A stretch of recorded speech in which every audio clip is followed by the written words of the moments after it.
పూరా లోకల్. నా దగ్గర సత్తా లేదంటున్నా పవన్ కళ్యాణ్ గారికి చెప్తున్నా, అయ్యా ఆ జన సైనికులకి వీర మహిళలకి మీకు కూడా చెప్తున్నా, నా దగ్గర సత్తా లేదో అంటున్నా ఆ పవన్ కళ్యాణ్ గారికి చెప్పమని చెప్తున్నా. సత్తా లేదంటే ఎక్కడి నుంచి వచ్చిందండి సత్తా? ప్రయత్నం చేయాలి కదా, ప్రయత్నం చేస్తేనే సత్తా వచ్చేది. అదే సీనారాయణ రెడ్డి గారు చెప్పాడు,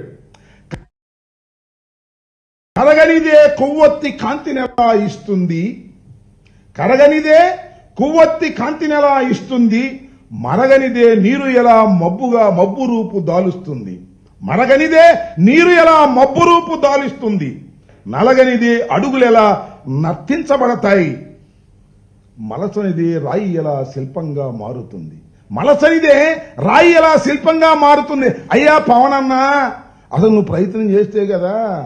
నేను ప్రయత్నం చేయను, మా చంద్రబాబే ముఖ్యమంత్రి, నాకు అన్ని సదుపాయాలు బ్రహ్మాండంగా అందుతున్నాయి, ఇంక చాలు, నాకు ఇంకేం అవసరంలా. మళ్ళీ సదుపాయాలంటే వాళ్ళ కోపం వస్తుంది, నేను చెప్తే వాస్తవం చెబితే మళ్ళీ కోపం వస్తుంది. మా వీర మహిళలకి జన సైనికులకి చంద్రబాబు నాయుడు గారి కోపం రాదు, పవన్ కళ్యాణ్ గారి కోపం వచ్చి 2 చెప్పులు పైకి ఎత్తాడు. సదుపాయాలు బ్రహ్మాండంగా జరుగుతున్నాయి. సదుపాయాలు అంటకంటే పాత మాటే, ప్యాకేజీ బ్రహ్మాండంగా అందుతుంది. ఏ నెలకు ఆ నెల ఎంత కావాలంటే అంత శుభ్రంగా డేట్ వారీగా అందుతుంది. అందువల్ల ఇక నాకు అనవసరం, నా దగ్గర సత్తా లేదు.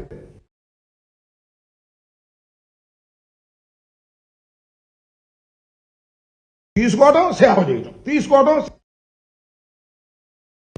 పవన్ కళ్యాణ్ గారు ఉన్న డబ్బులన్నీ లెక్క ఒక మాట అన్నాడు, నీతి నిజాయితీ కలిగినటువంటి పరిపాలన. నేను ఎక్కడ తప్పు చేయను, ఈయన తప్పు చేయడు, మానేసేటి తప్పు చేయటం. ఆయన వచ్చి మంగళగిరి ఆయన లెక్కంతా ఆయనే, వసూళ్ళని ఆయనే, ట్రాన్స్ఫర్లకు ఆయనే, కమిషన్లు ఆయనే, అన్ని కలెక్ట్ చేయటం, లెక్క చేయటం, పవన్ కళ్యాణ్ ప్యాకేజీ పంపటం, పవన్ కళ్యాణ్ ఏమో నాకు సత్తా లేదు అంటాం. ఇది స్టంటు. ఏంటయ్యా నాకు అర్థంగా. నిన్న పాపం చూశాను నేను డయాస్ మీద చంద్రబాబు నాయుడు గారి బొమ్మ ఉంది, మార్గదర్శి బంగారు కుటుంబం. మార్గదర్శి అంటే నాకు అది గుర్తొచ్చింది. ఎవరిది? రామోజీరావు గారు మార్గదర్శి. అందరికీ టోపీ పెట్టి డబ్బులు చేసుకుని ఇవాళ కోర్టుల్లో ఉన్నటువంటి పరిస్థితి. బంగారు కుటుంబం అంటేనేమో 2 కుటుంబాలు గుర్తొచ్చినాయి. పవన్ కళ్యాణ్ గారి కుటుంబం, చంద్రబాబు నాయుడు గారి కుటుంబం, బంగారు కుటుంబాలు, అన్నాదమ్ములు, అట్లా విధంగానే తండ్రి కొడుకులు. కానీ ఆ బొమ్మ వెనకాల చిట్టి బొమ్మలు ఉన్నాయండి 2. ఒకటేమో బాగా పోతుంది పవన్ కళ్యాణ్ది, రెండోదేమో లోకేష్. ఈ 2 కాంపిటీషన్గా ఉంటున్నాయి, ఎక్కడ తీట్లా. పవన్ కళ్యాణ్ పెట్టగానే పక్కన లోకేష్ కూడా పెడుతున్నారు. కానీ పవన్ కళ్యాణ్ గారు కనపడ్డాడు మన ప్యాకేజీ రాజా, కానీ చిట్టి రాజా కనపడలేదే, మా పసిరాజా కనపడలా, మా బాలరాజా కనపడలా, మా పప్పు రాజా కనపడలే. ఎక్కడికి వెళ్ళాడు? క్రికెట్ ఆడుకోవడానికి వెళ్ళాడు అనుకుంటా. బహుశా శని ఆదివారం సెలవు ఆయనకి, క్రికెట్ బెల్లం కూడా ఆడుకోవడానికి వెళ్తాడు.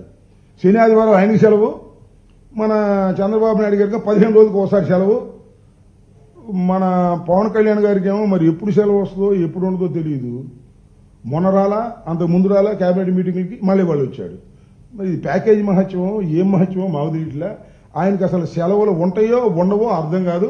సత్తా లేని నాయకుడు, మరి సెలవులు ఉంటే ఏంటి లేకపోతే ఏంటి? సత్తా లేదు, సత్తా కోసం ప్రయత్నించే పని లేదు. ఇది ఇవాళ రాష్ట్రంలో జరుగుతున్నటువంటి అంశాలు.